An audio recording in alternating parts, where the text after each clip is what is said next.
Well, several feet of water inundated Florida's coast, especially Fort Myers Beach and Naples, making it hard and even in some cases impossible for first responders to help those in the rising storm surge and floodwaters. Lauren Dew is in Elizabeth at a firehouse this morning there. Lauren, that sense of helplessness is something first responders here in New Jersey have faced firsthand.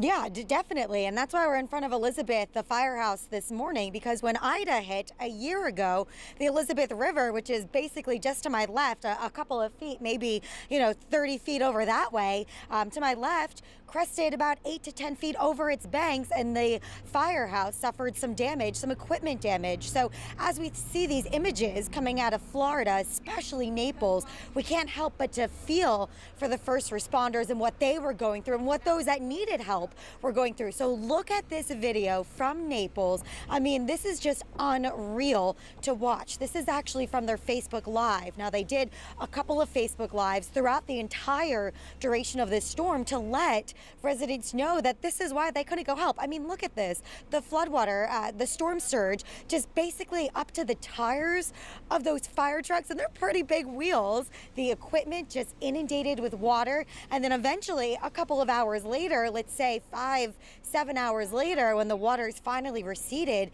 they were able to go out and help. I think at one point, they took out their jet skis to go help people. So this is why they stress, do not stay when you're in an evacuation zone. When you know that storm surge is going to come up, you do not want to be staying there. So again, as we see those images coming out of Florida, man, it just brings back so many memories from Ida, from Sandy, and we're seeing first responders here in New Jersey offering thoughts and prayers, and especially Harvey Cedars. I saw them post on their Facebook, Twitter, Instagram, all the social media pages, saying that this brings back memories for them 10 years ago when Sandy was hitting. So as you see those images this morning, I mean, it just brings back those chilling feel that we had in Ida and all the storms that come here, and especially Sandy. And we're approaching that 10-year anniversary. So this morning, we'll talk to first responders and see what they have to say this morning. We're in Elizabeth. Lauren Dew, News 12, New Jersey.